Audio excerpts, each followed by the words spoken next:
Olá, pessoal. Sejam bem-vindos a mais um episódio do Kiggle Digital Talk.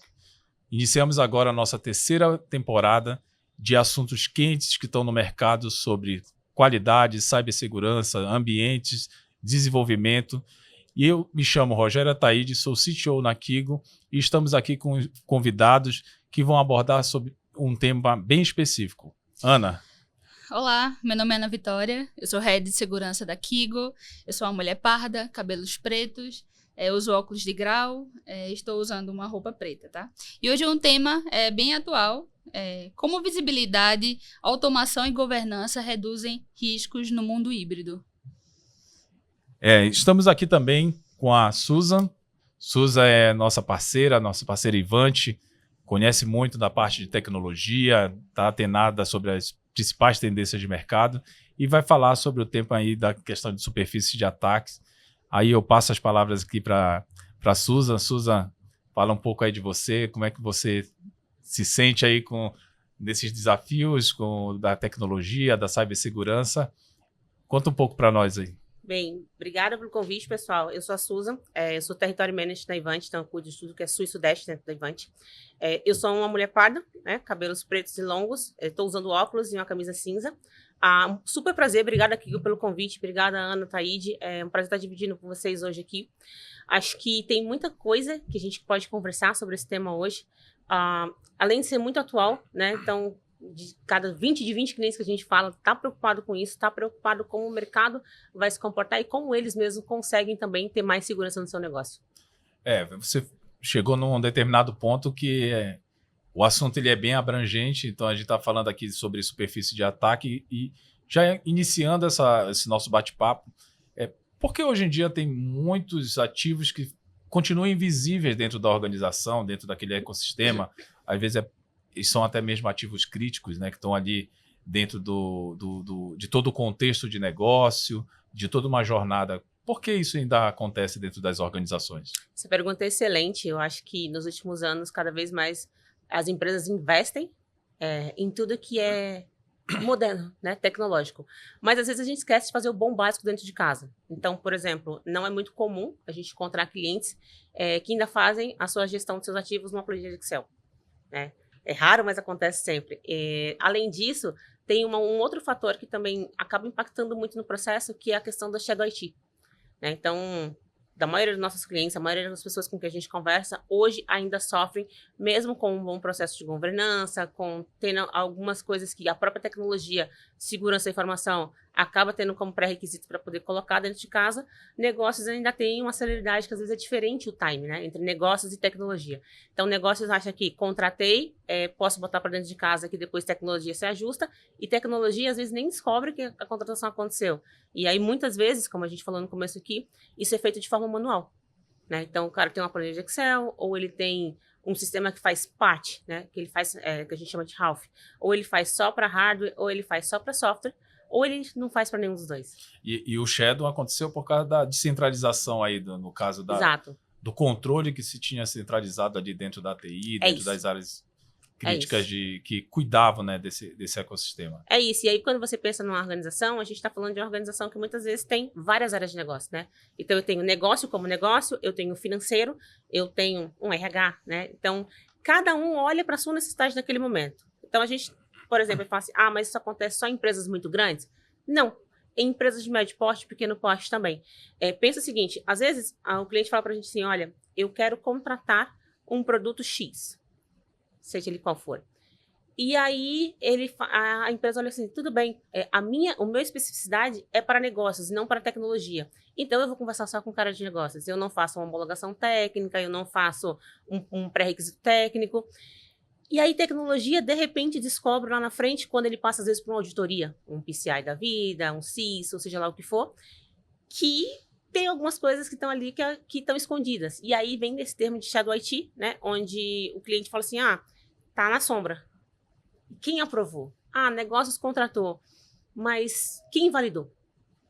E quando você está falando também da parte de ativos, você está entrando numa camada ali que é um mundo de supply chain, a parte de produção, IT, OT, IoT, que estão estão também inclusas nesses ativos que acabam ficando esquecidos, vamos dizer assim. Sim, e aí esse é um outro negócio, porque aí a gente tá olhando para dentro de casa, né? Nesse momento, a gente falou até agora do escritório físico, sabe? Mas quando você tem, por exemplo, uma empresa de varejo, uma indústria, ou qualquer um desses mercados, a gente entra num IoT da vida, em sistemas que são muito específicos ou em infraestruturas muito específicas para aquele negócio. E aí a pergunta sempre às vezes eu tenho uma super proteção dentro de casa. Eu tenho uma proteção que está batendo muito bem na minha área de infra, tenho uma proteção que bate muito bem dentro da minha área de software, mas eu não tenho ninguém olhando para a minha máquina do chão de fábrica. Às vezes eu não tenho ninguém olhando para o meu equipamento hospitalar, né? Para a máquina de raio-x, para a máquina de tomografia. Todo esse ecossistema também consome tecnologia. E ninguém está olhando para eles. Sim. Porque a gente está preocupado com o quê? Com o seu notebook, com o celular que está dentro da minha rede. Os ativos visíveis, né? Exatamente. Que é aquele que tem o contato do dia a dia. E é uma máxima de mercado que você só controla aquilo que você conhece. Né? Então, se você não conhece, você não sabe o que está dentro da rede, como que você vai controlar aquilo ali? Verdade. E com essa mudança que ocorreu, principalmente devido à pandemia, onde ativos estão espalhados ao redor do Brasil, do mundo, né? Na sua visão, quais são os riscos reais de não conhecer a própria superfície de ataque? Porque as empresas buscam ter tecnologias e ferramentas para fazer toda essa proteção, mas o que ela não consegue ter de ferramenta para poder ter a segurança ali e ela não ter visibilidade. E na sua visão, quais são os riscos que isso pode ocasionar de não conhecer a sua própria superfície de ataque? E só para, só para complementar, e são riscos reais, né? Sim. Você está falando de riscos reais e não riscos somente por ser conhecido, ter uma mitigação, mas não ter uma tratativa adequada. Acho que vale a pena falar um pouco sobre essa questão do risco real que está ali dentro das operações. Então, penso que quando a gente começa esse processo, lá em 2020, 19, 20, né? Pandemia ali, boa parte das pessoas, a preocupação delas era o que está dentro do escritório. E aí, quando a gente entra no mundo pandêmico, né, a realidade mudou. Então, se aí a gente vai lembrar de alguns ataques que aconteceram naquela época, que eram ataques que você falava assim, imagina, não tem como isso acontecer. O cara colocou um phishing dentro do e-mail que o cara acessou na rede, ou o cara achou uma brecha de segurança dentro de um equipamento que estava dentro do hospital. Então, imagina, aquilo ali não era uma coisa que a gente imaginava. Falava assim, não, isso é coisa de filme. E aí, nesse mundo pandêmico, todo mundo foi para casa. Então, a Thaís vai lembrar que muitas vezes a gente tinha que mandar buscar o desktop no escritório do colaborador, porque ele precisava ir para casa e tinha que levar o desktop porque não tinha notebook. E aí, você estava preocupado com o perímetro, então você estava muito bem controlado, porque é dentro da minha casa, firewall fechado, minha empresa tem tudo arrumadinho ali. Meus controles, minhas regras. Meus controles, minhas regras, exatamente. E aí a gente tem uma brincadeira que já saiu de casa e esqueceu de fechar a porta? E achou que fechou? Eu já fiz isso. Então é a mesma coisa, né? A gente tinha ali a casa que estava toda fechadinha. Hoje eu fiz isso. E aí, quando a gente sai desse mundo e vai para a pandemia, como que a gente consegue controlar? Como que o perímetro fecha? Porque eu não tô mais... As pessoas não estão dentro da minha casa. E era assim, daqui a 3 meses a gente volta, daqui a 6 meses a gente volta, daqui a 1 ano a gente volta. E aconteceu que a gente começou a comprar um montão de ferramentas. Então, você tinha para cada pedaço do processo uma ferramenta que cuidava daquilo ali. E aí, nesses pedacinhos, a grande pergunta era, como que eu centralizo essas informações? Como que eu consigo colocar isso dentro de um mesmo pacote? E isso começou a gerar um monte de vulnerabilidade, um monte de falha, porque às vezes você achava, tinha 2 pontos, né? Primeiro, você achava que as ferramentas faziam overlapping, elas faziam a mesma coisa e muitas vezes não faziam. Então, às vezes, você desabilitava de um lado para ligar do outro. E aí, quando você fazia esse movimento, alguém ficava pelado, alguém ficava sem um processo de proteção. Então, durante muito tempo, as empresas não conseguiam reconhecer quais eram as suas vulnerabilidades. E aí a gente vai falar que, sei lá, de uns 10 ataques, né? E, de repente, as pessoas ficaram muito preocupadas com o tema. Falaram, cara, não, fechou a loja. O hospital, o laboratório está entregando com o motoboy os exames. Então, isso gerou no mercado uma grande preocupação de falar assim, e agora? O que eu faço? Como é que eu sei que falhas que eu tenho e como é que eu sei como que eu controlo isso? Então, nesse momento, eu acho que a principal preocupação era, primeiro, eu preciso conhecer tudo que eu tenho. Essa era a primeira preocupação. Segundo como que eu faço um processo para isso acontecer? E aí, como que eu consigo cobrir essa superfície? E aí a gente vai falar aqui de muitas coisas, né? E aí depois disso tinha um outro processo que entrou que foi como que eu adequo isso à LGPD? Porque aí a gente lembrar, a pandemia, a LGPD, estava todo mundo junto naquele mesmo processo. E era um assunto que estava em alta naquele Muito período. em alta, então todo mundo preocupado, amanhã vai começar a legislação, vai ser todo mundo multado, mas como é que a gente faz para acontecer? Como é que eu cato as informações? E aí gerava muitas coisas, né? Porque não era só adequar a lei, era adequar a lei e ter toda a tecnologia para aquilo ali acontecer. Então você tinha uma preocupação que não era mais só o perímetro protegido, era e se o dado vazar? Você tem a questão do dado, da informação ali, Exato. que também é um ativo para a organização. Sim, e é um ativo que pega na marca da organização, né? Então, quando aconteciam os ataques, o problema não era o ataque pelo ataque, que era um super problema. E aí, o que você descobriu nesse processo? Muitas empresas não conseguiam voltar para o ar em tempo hábil. Por quê? Porque elas não conheciam o que elas tinham dentro de casa. Exato. Então, eu lembro que tinha um cliente que falava assim, eu olho para quem gritar primeiro. Se o cara gritar, eu sei que está fora do ar. Se ele não gritar, eu sei que aquilo ali não está afetado. É que se enxergava também a ponta mais fraca sendo um servidor, se dava muita atenção, mas a gente tem a questão dos ativos ali, a máquina do usuário, que são as pontas, vamos dizer assim, mais fracas, Sim. né? Que você tem menos controle quando está fora da TI, está na mão de um terceiro. É isso aí. E aí, não só isso, mas também você tem o terceiro do terceiro. Né? Ainda tem essa condição aí, isso. né? Então, você tem o terceiro do terceiro. E aí, o terceiro do terceiro, muitas vezes, ele passa por das duas uma. Ou ele usa um equipamento que é da empresa, né? Ou ele vai usar um equipamento que é cedido pelo terceiro. E aí, como é que eu garanto na ponta que esse terceiro segue as minhas regras? E como é que eu avalio? E dentro de um ambiente remoto ainda, né? Exato. Então, o time precisa olhar para macro temas que são governança, privacidade, infraestrutura, segurança.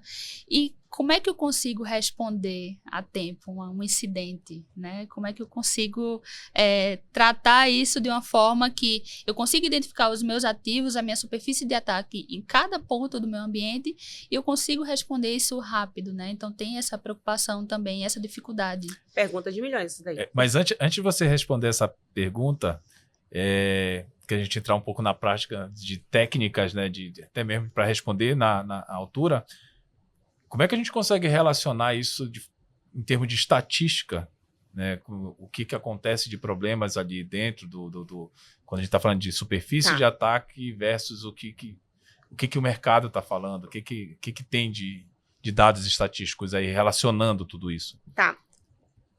E aí, a gente segue algumas grandes empresas de mercado, né? Então, tem alguns estudos de Gartner e Forrester que falam muito disso.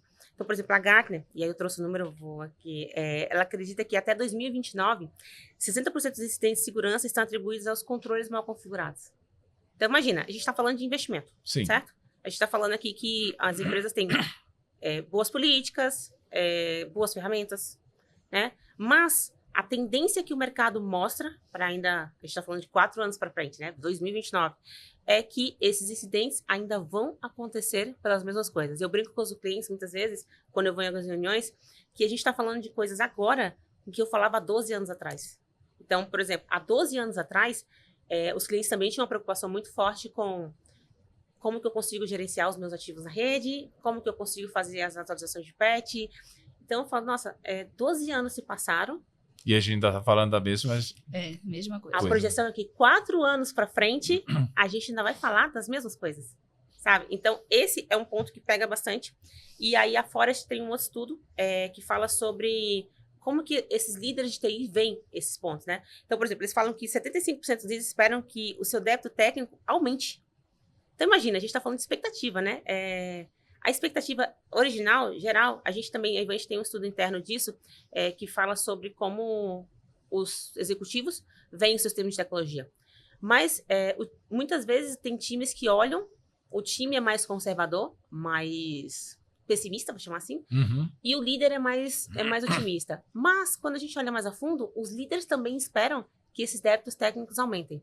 E aí a gente pode falar de vários temas aqui que trazem para que isso aconteça, né? Por exemplo, como que a gente trabalha com IA, que é o tema da vez. Então, como que as empresas se organizam com isso. E 75% das pessoas acham que, olha, ano que vem eu ainda vou ter os mesmos problemas e os meus problemas vão aumentar. Eles não vão fazer uma redução. Então, é um ponto que ainda pega muito para a maioria dos clientes de como que a gente consegue colocar todo mundo na mesma página. E aí, não é sobre troca de tecnologia, sabe? Não é sobre troca de produto só. É sobre troca de mentalidade. Isso. É sobre troca de como que a gente se comporta. É postura trabalha. mesmo. Cultura. Postura, né? cultura. E aí a Ford também fala que muitos dos nossos clientes, eles ainda têm uma dificuldade, que é uma dificuldade que também é novo, né? Também está aí no processo, que é como que eu controlo minhas coisas de SaaS? E esse SaaS, como é que a gente trabalha com ele? Porque antigamente, tudo era on-premise.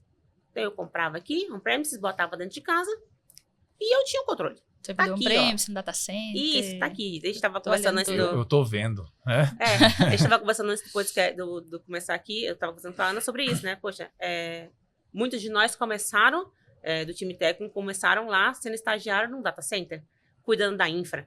Né? Então a gente ia lá, desparafusava o parafusinho, tirava o negocinho, encaixava no rack, botava de volta. Então, essa é a realidade da maioria das pessoas. E aí agora, é uma tendência de mercado, não é esse fabricante ou aquele fabricante, que todo mundo está indo para SaaS. Sim. E aí, lembro que quando começou o assunto de nuvem, etc., o primeiro tema era como que eu vou garantir que esse dado está lá, ele está seguro, está tudo bem. E é a preocupação com o SaaS, né? Então, como que eu controlo e como que eu tenho cuidado com as minhas informações que estão dentro do serviço SaaS, sabe? É a governança, né? Exato. E a gestão, a gente governança. roda e volta no tema de governança. Susan, você comentou sobre os riscos de superfície de ataque, mas o que é a gestão da superfície de ataque, né? Você poderia explicar melhor como funciona? Tá, vou trazer para uma visão mais, não tão técnica, mas mais para negócio, mas essa gestão é como se fosse um sistema de monitoramento que você contrata para sua casa, sabe? Uhum. Aquela vigilância que você contrata para sua casa, aquilo ali é o que a gente entende como gestão de superfície. Então, eu tenho um time que olha para infra, um time que olha para serviços, um time que olha para software, um time que está olhando para código. Então, é como se eu tivesse uma grande central olhando para todos os pontos desse processo. Uhum. Mas, uma grande central, com muitos times olhando, ela tem um problema aí. Como que ela faz essas informações circularem de forma rápida? Né? Porque você tem ali um time que está olhando para a sua caixinha. Né? E aí, desenvolvimento olha para código. Segurança está olhando para outras coisas, ele está olhando para tudo. Então, ele olha para o código, Para tudo. para catraca, para facial. E aí esse cara fala... E a gente tem vários cases reais com os nossos clientes que eles falam assim, meu grande problema é como que eu distribuo essas informações? Porque eu vejo aqui, ó, eu tenho a ferramenta que você quiser, eu tenho. Quer um dashboard? Tenho 3. E aí ele olha para aquilo e fala assim, eu tenho 200 mil vulnerabilidades. Como que eu entrego isso? Então, a gente tem um case de um cliente que é muito legal, ele é um cliente global, né? E ele fala assim, meu CIO vai para as reuniões globais e o Brasil apanha muito, muito. E a gente falou, tá, mas por quê? Ele falou assim, porque todo mundo fala que tudo é nossa culpa. E eu falo assim, mas me explica melhor, como assim que tudo é nossa culpa? Ele falou, cara, eu tenho dados aqui que rodam, e esses dados muitas vezes não são meus. Porque, por exemplo, o time que cuida de código fica na Europa. Mas eu não consigo, hoje, olhar para esses dados e falar assim, isso aqui é da Europa. Esse aqui é, sei lá, do México.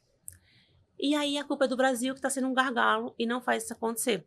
Então, quanto mais automatizado é o processo do cliente, quanto mais ele consegue disparar esses fluxos de trabalho, melhor é a vigilância. Uhum. Então, melhor é como ele consegue ter domínio dessas informações. E aí a gente sabe, né? Dado é o novo petróleo. Né? Então, quem tem um dado bem trabalhado, consegue sair lá na frente, consegue fazer coisas bem incríveis aí de mercado. E a gente está falando aí de ter a visibilidade, né? Ter o acesso à visibilidade desses dados, né? E como esse essa visibilidade traz ganhos, né? Quando eu aplico ela de forma total dentro das organizações. Como é o que eu tenho de benefícios, de vantagem quando eu tenho o modelo, vamos dizer assim, aplicado de gestão de superfície de ataque? Tá, e aí a gente vai dar alguns passos para trás, tá? Então pensa lá quando eu consigo ter um inventário real time, né? Em tempo real ali acontecendo, em que eu sei exatamente quem está na rede, onde está na rede, quem que está me acessando, de onde vem. A Thaís vai lembrar de um caso que a gente já participou, de um cliente nosso, num passado aí não tão distante, em que ele falou assim, ó, descobri aqui que tem um servidor da China minerando via minha pessoa. E aí, ele falou, como você descobriu? Ele falou, não, porque o cara me ligou, me mandou um e-mail. E aí você fala, cara, mas se você tivesse um bom inventário do que está dentro do teu parque, você saberia que tem alguém que não é seu que está ali dentro. Então, sim, quando a gente começa a ter esse inventário bem desenhado, bem organizadinho, é o primeiro passo. Depois disso, é um trabalho ali de gestão mesmo, né? Então, e são coisas bem básicas. Uma boa gestão de patch, uma boa gestão de vulnerabilidade de códigos. Então, aí todos os hastes da vida que a gente quiser falar aqui, né? Então, muitos. Uma boa ferramenta que vai olhar para essa superfície. Então, ela vai puxar esses dados. Então, por exemplo, eu tenho uma ferramenta que vai olhar para um processo que está ali, do que está tentando acessar minha rede. Mas eu tenho uma outra ferramenta que está olhando como que os meus e-mails estão se comportando. Uma outra ferramenta que está olhando, não sei, como que tudo que está dentro da minha rede está rodando nesse processo. E aí a gente chega no momento de, eu tenho muitos dados. Como que a gente consegue fazer isso ser automatizado nesse processo? E quanto mais, isso é uma estatística nossa, tá? Enquanto fabricante, que quanto mais automatizado é o processo do cliente, então quando ele tem um bom inventário, que esse inventário olha e ele consegue disparar um chamado quando precisa, ele tem uns bots de autocorreção que vão lá e eles conseguem ir desenrolando coisas que a TI gastam tempo. Porque quer ver um cara de analista de TI morrer? Eu recebi esqueci minha senha. Dá para resetar? Aí o cara fala, poxa, mas tem tanta coisa pra gente fazer aqui e a gente trabalha com aquela máxima, né? O time de tecnologia é muito pequeno e a demanda é muito grande, né? E aí é mais com menos, porque todo mundo, né? Então, o que a gente tem visto quanto mais automatizados os processos dos nossos clientes são, quanto mais automatizado eles estão trabalhando com isso, quanto menos trabalho manual, e aí é um conceito que a Ivan traz muito forte de hiperautomação, né, de como que a gente consegue deixar o cliente ter menos interações manuais possíveis e que ele possa ter um máximo de fluxo rodando. Isso traz, a primeira coisa, um ganho financeiro, né? Então, você para de pagar umas horas extras ali, você para de ter um processo, ganha também uma qualidade de vida para o gestor de tecnologia, porque ele pode dormir tranquilo, que ele sabe que o ambiente está bem assistido no processo. Ganhos financeiros também em termos de negócio, porque, vamos lá, principalmente para varejo, né, que é um mercado que vive ali de e-commerce, etc., e outros mercados também que a gente conhece, qualquer minuto fora do ar custa muito caro. Exato. Então, quanto mais ele está no processo trabalhando para que aquilo aconteça, para que ele não tenha disponibilidade, mais dinheiro ele deixa de perder. E aí a gente falou disso um tempo atrás, que acho que essa é a grande dificuldade dos CISOs hoje em dia. Como é que ele mostra, porque é uma profissão ingrata, né? Você trabalha para não ter um incidente. Mas, como que você mostra que esse dinheiro está ali no processo? Como é que você mostra valor, né, do que você está investindo, ele está realmente resultado. E aí graças a Deus que o ataque não aconteceu. Mas como é que eu digo assim, se o ataque acontecer, ele custa tanto. É porque só vão notar que existe quando acontece, né? Exato. Que, de fato, é algo que o CISO ele tem que saber muito como demonstrar o valor de todo aquele investimento de ferramentas, da proteção do perímetro e tudo mais para justificar que são investimentos altos, às vezes, né? Eu sempre falo, é um mal necessário, né? Porque é um seguro. É melhor você ter do que você não ter, porque se você não tiver, você corre um sério risco de você entrar num buraco sem fundo. É isso. E aí a gente rodou para chegar nesse ponto. Então, os ganhos, muitas vezes, eles são invisíveis. Porque na ponta, você sente, mas aí o cara fala assim, mas eu faço isso no Excel. E funciona. E aí, quando ele fala isso, ele tem um ponto, né? Mas, dependendo do tamanho da complexidade do ambiente dele, que aí a gente chega naquele momento de meu time está fora do escritório, chega aqui o tablet de alguém que quer conectar na minha rede. E aí, esses ganhos, ele vai olhar quando acontece o incidente, sabe? Então, quando ele vê que o ataque, a proteção de superfície está pobre, é que ele entende que aquilo realmente faria um impacto muito forte no investimento dele.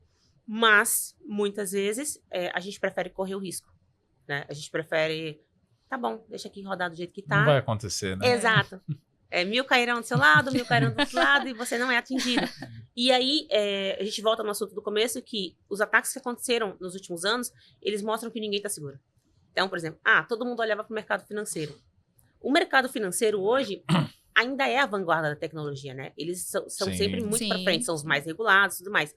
Mas, todo o perímetro ali, então, por exemplo, educação, a gente já conhece alguns ataques bem, né? Direcionado. Né? Agro, hospital, saúde, varejo. Então, todo mundo tem um incidente para chamar de seu, sabe? E isso fez com que a maioria dos conselhos, hoje em dia, tenha essa cadeira de uma pessoa de segurança para falar de segurança, porque é uma preocupação. Verdade. Você tocou num ponto muito importante, que eu tenho uma vivência, assim, quase que diária ao fazer assessments em empresas, que é o Excel, né? É todo o inventário manual ali no Excel ainda, né? E a gente tem essa dificuldade, né? Em mostrar para o cliente os ganhos, não, mas funciona dessa forma, né? Então, ter um CMDB bem estruturado é algo que, assim, é imprescindível hoje, né? E quer ver um exemplo? Pensa assim, vocês já devem ter passado por isso várias vezes, a gente também. Tem um parque de 10 mil macas, certo? Aí, você vai falar assim, daqui a 12 meses eu vou trocar 2 mil macas. Já aconteceu de você ficar com a máquina que tá com 5 anos? Comigo já aconteceu. Comigo também. Né? Normal. E aí, no meio do caminho tem umas máquinas perdidas ali que estão novas. Que tem 1 ano, tem 2 anos. Mas tem gente que está com a máquina de 5 anos que, em teoria, ela já deveria estar indo para descarte. Certo? Um CMD bem estruturado, o que acontece para você nesse processo? Você consegue saber exatamente a primeira coisa. Essas máquinas estão saindo da garantia? Estão. Essas máquinas estão em end of life? Sim. E aí você faz uma troca inteligente, né? E essa troca inteligente traz também um outro ganho financeiro, que é o tempo que o meu profissional fica parado. Porque esse é um outro gasto que a gente também às vezes não olha. Então imagina assim, a sua hora de trabalho sem estar parado. Ou alguém do seu time parado. Isso custa, né? Se o cara dono da máquina for o cara dono de um processo crítico dentro da casa, e aí a gente vai falar de política de backup, etc., que também não tem, né, muitas vezes. Sim. Esse cara já perdeu o dia, já perdeu 2 dias. E se ele tá em outra cidade? O tempo que leva De deslocamento, fazer a manutenção, deslocamento. É isso. E nem sempre a primeira vez que, em tese, é resolvido ali pelo time, é uma resolução final, né? É isso. Porque sempre tem a recorrência de abrir novos chamados e abrir chamados. E aí, se você for contar no final do mês, o trabalhador só atuou ali metade das horas que ele deveria. Sim, aí ele deixou de ser produtivo. Entrando um pouco mais a fundo aí, a gente vai dar um passo para um pouco mais governança, tecnologia em termos de automação desses processos, com a questão de uso de frameworks, boas práticas. Como tudo isso funciona com a questão da gestão da superfície de ataque? Conta um pouco para nós aí como é que a automação se liga com a governança, com os frameworks e até mesmo com as boas práticas de... Tá. Na visão que a gente tem quando a gente fala de hiperautomação, a automação é a cola, né? Então, ele é o que faz o processo inteiro rodar. Então, quanto mais você tem essa automação dos processos, mais fácil é que a governança que você está desenhando para o processo aconteça. Porque aí, a gente tem um problema que é o trabalho manual, né? E aí, a gente não está falando mal do trabalho manual, tá? Porque ele é super necessário. Mas já aconteceu também, né? De você, por exemplo, eu preciso atualizar que esse ativo foi para a mão do Ataíde.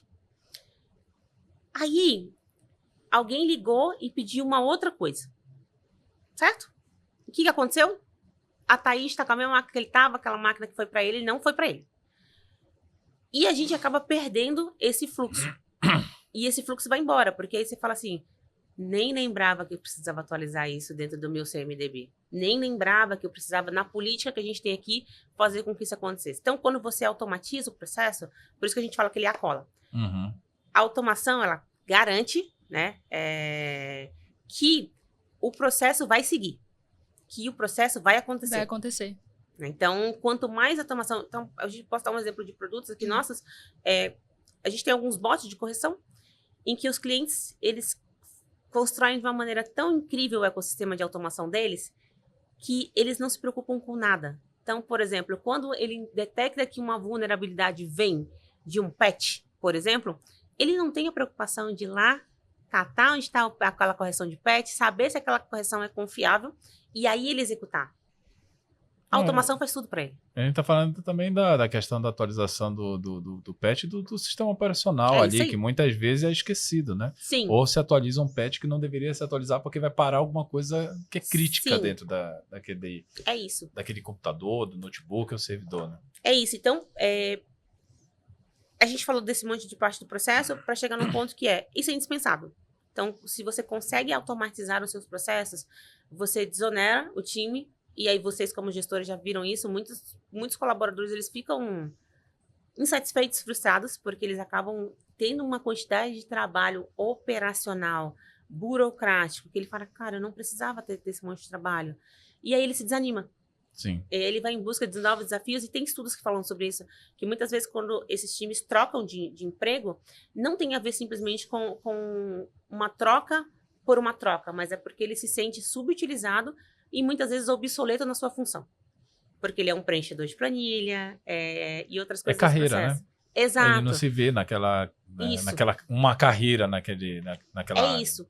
E aí esse processo, quanto mais automatizado ele está, maior é a probabilidade de você ter um time que está à frente do que ele está fazendo. Então, ele consegue ser mais proativo, ele consegue pensar em melhorias no seu processo de governança, por exemplo, ele consegue pensar em como que ele deixa o ambiente mais protegido, ou como ele constrói um código melhor, ou como ele constrói. E a gente fala assim, mas isso é utópico. Mas se a gente não começa a trabalhar com esse processo, então, por exemplo, tem muitas ferramentas de IA no mercado. Sim. Né? Então, a IA tem ajudado com muitos processos, mas tem coisas que ainda dependem de outros processos por trás para que aquilo aconteça bem. Então, eu acho que é isso que no conceito de ter automação dentro de um ataque de superfície, ajuda com que os times também entendam a importância de que aquilo aconteça.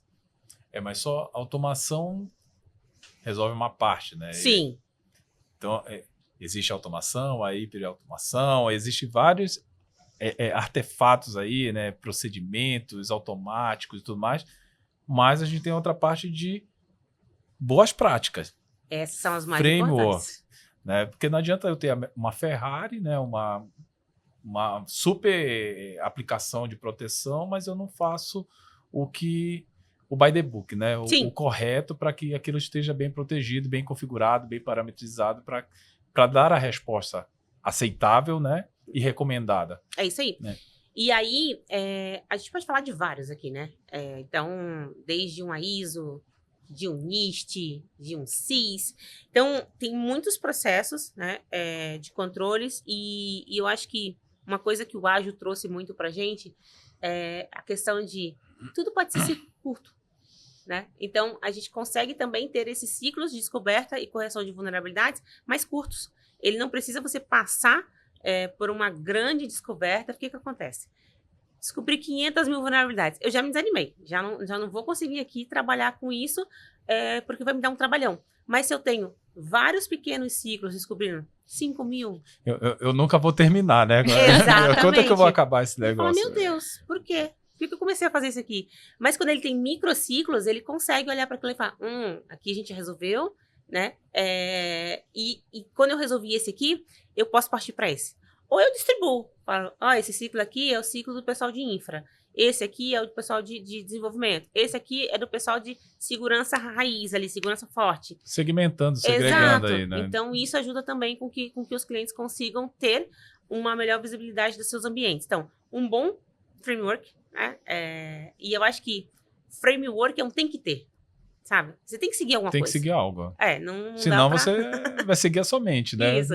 Não dá para você somente deixar de acontecer, né? Mas você precisa seguir alguma coisa. Então, quando você tem um bom framework construído, e aí a maioria das empresas hoje investe também, além dos frameworks, no ISO e muitas coisas, e passam por um processo constante de auditoria.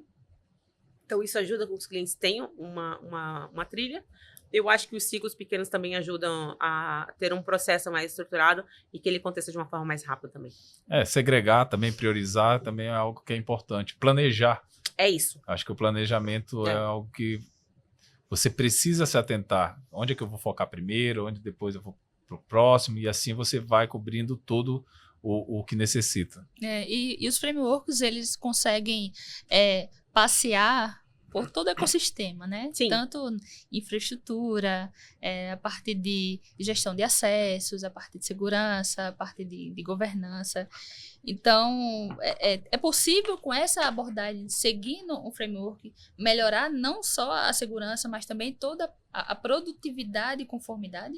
Sim, e aí eu vou aqui trazer os números de novo, né? A Forest fala disso, tá? A Forest fala muito que em times que têm esses ciclos bem desenhados, eles conseguem ter aproximadamente ali 30% de uma eficiência de tempo, né?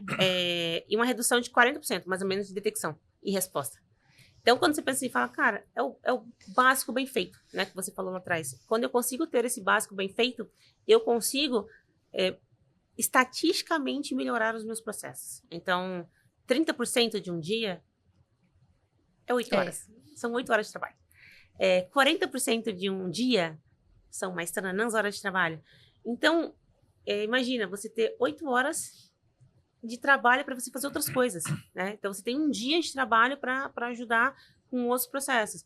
Então, eu acho que quando você tem isso bem estruturado, você consegue também trazer um ganho muito bom em termos de negócio, em termos de time. E aí é legal, né? Você chegar lá no board e falar, 30% de tempo aqui melhor. É que todo mundo ganha, né? Exato. Todos Entendeu? ganham. Você não tem só um ganho isolado. Você melhora o custo, reduz o custo, começa a trabalhar melhor com riscos. Então, você tem um ganho em toda a cadeia de valor. Sim. Melhora a maturidade também. Que é o time to market também. Então... E aí, pro ego do time também é muito legal. Vencemos, né? Exato. E aí, não ego de uma forma pejorativa, Sim, sabe? sim. Mas, por exemplo, imagina você chegar e às vezes, vocês que trabalham com implantação de projetos, sabem que você olha para o projeto e falar, não vai terminar. O escopo, ele vai... Quanto mais você vai fazendo, mais ele vai aumentando, parece, né? Mais distante vai ficando. Você olha para trás e vê que, não sei, com 1 ou 2 fases do processo, te trouxe 30% de ganho. Aí você fala, vai terminar. E aí você segue. E aí no processo você olha e fala, cara, hoje deve ser muito legal. Eu nunca passei por essa experiência. Deve ser muito legal você chegar numa roda de amigos assim e falar, nossa, passamos aqui uma noite de crise porque não rolou. E o cara falar assim, não sei o que é isso. O meu processo é muito bem desenhado e a gente tem uma superfície muito segura e a gente consegue olhar de uma forma mais macro e mais micro também para o processo.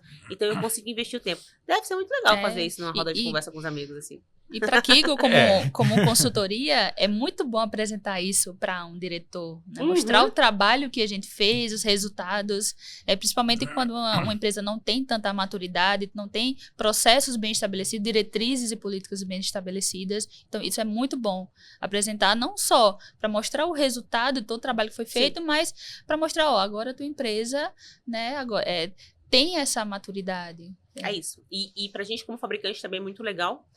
Quando o projeto termina e aí, em tempo de projeto, você já consegue ver o cliente. Como eu falei, a gente tem um cliente que comprou uma solução de bot de correção e aí a gente entrega um pacote de templates. E ele falou, dá para fazer isso aqui?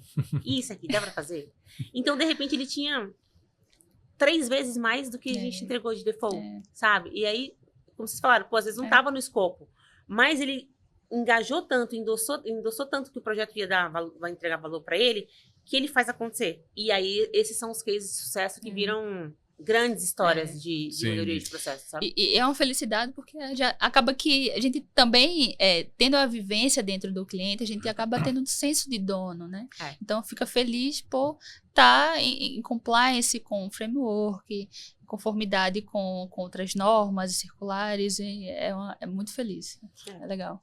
Isso é um processo contínuo, né? Sim. Segurança, a gente dorme hoje sabendo que amanhã já Dorme tem um com o olho novo aberto, né? O olho no peixe, outro no gato. Exato. Né? Já dorme sabendo que amanhã tem um novo ataque Exato. sendo bolado por alguém, alguma superfície mais frágil. E isso virou um negócio, né? E o que você configurou de uma forma hoje, você vai ter que mudar totalmente amanhã.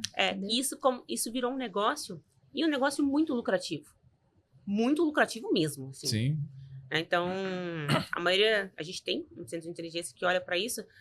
A maioria dos bons grandes ataques hoje são feitos como chama de uma franquia de ataques, né? Então, o cara vende e ele ganha um percentual Eles são em cima pensados, do né? Exato. São Então, o cara ganha um planejados. percentual. Imagina, você vende Sim. aqui, 5 dão certo, você ganha 5% daquele negócio. Para o cara que criou, é um ótimo negócio. Né? Ou Então, sequestra e leva tudo criptomoeda, cria Exato, criptomoeda.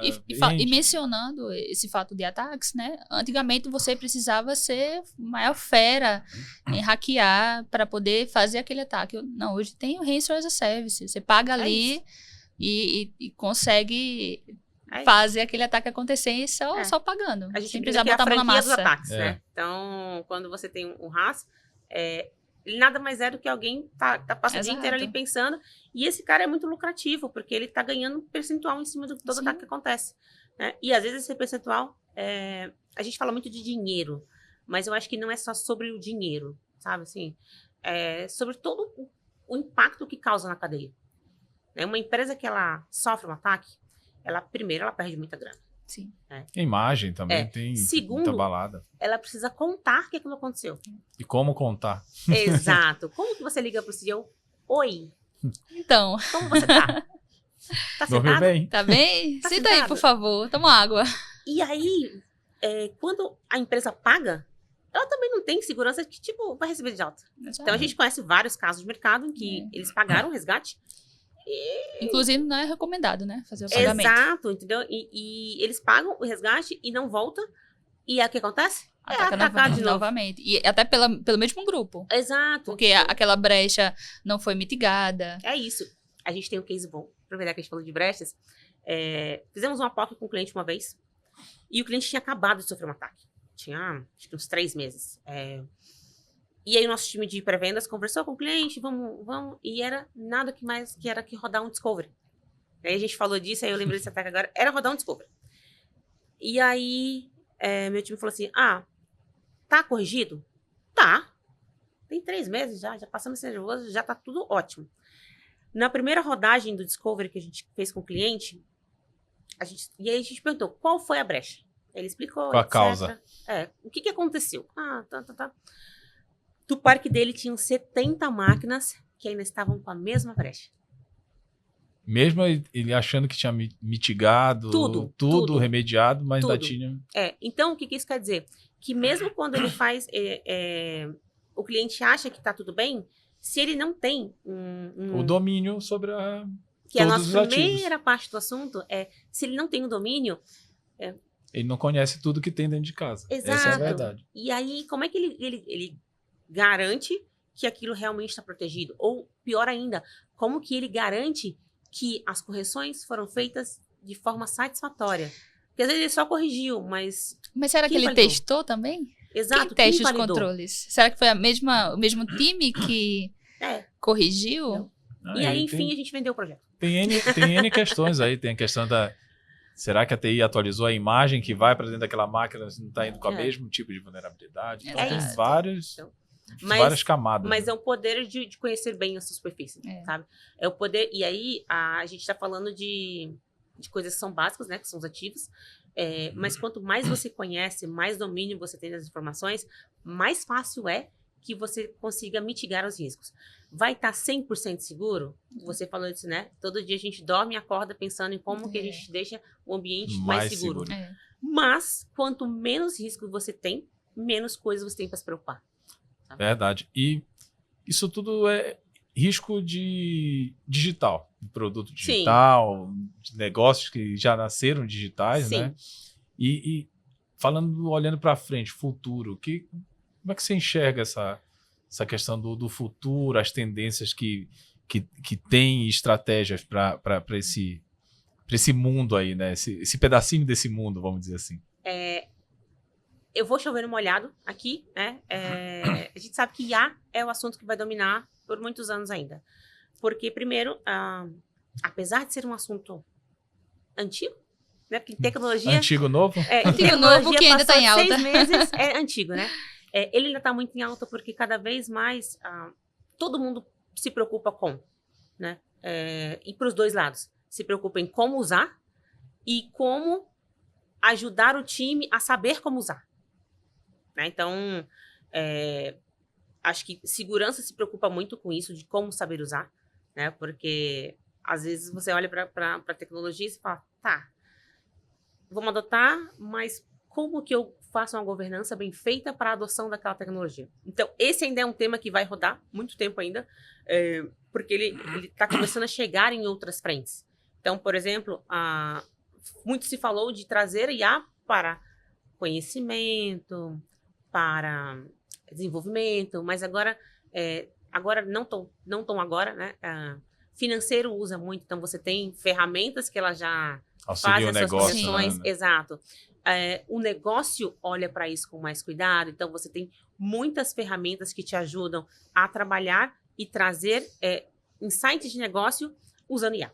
Sim. Então, esse é o tema que ainda vai governar aí por muito tempo. E isso, essa relação ambígua vai trazer mais e mais controles de governança. Então, o que a gente tem visto nos relatórios é isso. A IA, ela não chegou no seu ápice de utilização ainda, né? Então, ela ainda vai chegar nesse momento, mas existe uma relação ambígua que é ame e odeie. Né? Então, todo mundo adora. Eu gosto bastante quando eu preciso escrever alguma coisa e aí a IA vai me gerando insights como eu posso melhorar aquilo que eu estou escrevendo. Em contrapartida, segurança odeia. Porque às vezes o cara está lá utilizando, escrevendo o seu código, né? E ele está dizendo para a rede como é que aquele código foi construído. E aí essa regulamentação ainda vai ter um ajuste, né? Uma sentada dentro de casa para que isso aconteça de uma forma mais segura. Tipo, como que eu consigo ajudar a ter um código mais bem feito, mais bem escrito, que seja seguro para a minha organização. Não só em termos de código, mas em termos desse dado ir para outro lugar que a gente não sabe onde é. São as correlações. Exato. Fazer correlações aí de todo o ciclo, de toda a cadeia de segurança, vamos dizer assim. Isso. E aí eu acho que segurança é um outro tema que não morre, sabe? Então, nasceu bem, né? E se estruturou. Então, hoje, por exemplo, há 5 anos atrás, a gente não tinha essa cadeira de CISO. Cadeira mesmo de CISO, né? E ela ganhou corpo, ganhou forma. E evidência, né? Exato. Então, por ela ganhar forma, o conselho também não tinha muita... Né? Falava assim, não, eu tenho um gerente de assim. E o conselho começou a olhar para o mercado, e aí a gente vai voltar mais uma vez no tema dos ataques, né? Os conselhos ficaram muito preocupados. Nossa, eu lembro que quando teve uns 2 que foram na sequência, na mesma semana, a gente recebia muita ligação de VP, de preocupado, CIO, né? preocupado. Falou, cara, o que eu faço? Né? E aí, o board dessas empresas, os conselheiros olharam e falaram assim, tem um espaço para a cadeira desse cara aqui. E os CISOs também tiveram que se adaptar nesse processo, porque o CISO, a gente falou disso aqui também, é uma profissãozinha ingrata. Ele trabalha para prevenir um ataque que ele nem sabe se vai acontecer. Mas ele tem que estar ali. E ele tem que mostrar valor daquilo ali. Então, ele tem que mostrar... Então, o CISO, ele não é simplesmente um cara de tecnologia, de segurança. Mas ele é um cara que ele tem que conectar segurança e negócio. Então, ele tem que dizer para o negócio, de uma forma que o negócio entenda que ele precisa estar seguro. E aí, o cara fala assim, mas, o que você me pediu de ferramenta do mercado, tem. O que mais você quer? E aí, esse CISO, ele olha e fala, tá vendo? E aí, as grandes empresas que falam de tecnologia no mercado, que ditam tendência, ajudam com muitos insights, né? Então, esses CISOs começam a buscar essas informações, coletar essas informações e falar mais de impacto no negócio e menos de tecnologia por tecnologia. Sabe? Então, eu acho que esses são tendências que ainda vão acontecer. Então, cada vez mais a gente vai olhar para CISOs que conversam muito sobre negócio e que conhecem bem do seu negócio. Porque aí, né, você tem que conhecer da essência do seu negócio. Então, conhecer como o mercado se comporta, o seu mercado se comporta, o que já aconteceu no seu mercado, o quão longe, o quão perto você está no seu mercado, do processo. E eu acho que é isso que vai gerar muito valor, sabe? Eu acho que quanto mais esse CISO, e aí quanto mais os times de segurança também começarem a conversar sobre, eles vão ganhar cada vez mais evidência nos seus processos. Verdade. Susan, e qual seria a sua mensagem final aí para todos que estão nos assistindo sobre essa questão aí que querem aumentar a sua cobertura, tirar maior proveito dessa questão da proteção de superfície de ataque? Qual seria a sua mensagem final aí para todos que estão nos ouvindo aí, e para nós também, né? É sempre um aprendizado. Eu gosto muito da frase que eu falei já aqui, que você não pode trabalhar com aquilo que você não conhece. Se você não conhece, você não protege, né? Então, eu acho que quanto mais o mercado conseguir ter essa visibilidade, e aí com todo esse processo que a gente passou, desde ter um bom inventário até ter um processo bem desenhado, passando por framework, etc., mais vantagem competitiva ele tem. Então, quanto mais o seu negócio está estruturado para aquilo, melhor ele vai ficar. E que eu acho que as pessoas precisam sempre estar se atualizando, né? Então, o que a gente conhece hoje como tecnologia muda em meia hora. Então, a cada meia hora você tem um assunto novo. Então, se manter atualizado, trabalhar no seu processo, trabalhar para conhecer ainda mais aquilo que está dentro da tua casa, trabalhar para que você consiga ter domínio e controle, né? Eu acho que domínio e controle traz uma boa performance, sabe? E isso traz também uma boa visibilidade. E aí gera tudo isso que a gente falou. Você vai ter um time mais satisfeito, porque ele está gerando valor para o negócio. Você tem um time que entende que está trabalhando bem, que está seguro. E o teu board vai entender que o investimento que é feito é um investimento que é válido. Então, para mim, eu acho que esse é o caminho do sucesso. Muito bom, muito bom. Bom, pessoal, chegamos mais ao final de um novo episódio, né, do Kiggle Digital Talk. Foi um prazer, com certeza foi riquíssimo em insights, trouxe bastante informação para nós da Kiggle também, né, e para o público que vai ver esse episódio, ou que está vendo nesse momento. Então, agradeço muito, Suzy, a sua presença aqui conosco. Muito obrigado mesmo por trazer essa visão que parece ser uma coisa tão simples, tão... Sim. Óbvia, né? Era tão automático antigamente, né? Quando você falou, era gerente de TI, gerente de SI. Então, você tinha isso, algo muito automático, de pouca relevância dentro da organização, que agora tomou uma proporção muito grande. Então, agradeço muito a sua presença aqui conosco nesse episódio e passo para você dar suas palavras, suas últimas considerações aí. O prazer foi meu. Obrigada, Kiggle. Kiggle é um parceiro que a gente gosta muito de trabalhar, né? Eu acho que a gente consegue ter bastante insights de negócio, bastante trocas. Então, foi um super prazer para a gente estar participando desse podcast. Assim, em nome da Ivan, te agradeço bastante pelo espaço e espero que vocês tenham gostado. Espero que a gente possa ter mais conversas sobre esse assunto. É um assunto que eu realmente gosto bastante quando a gente junta negócio e tecnologia.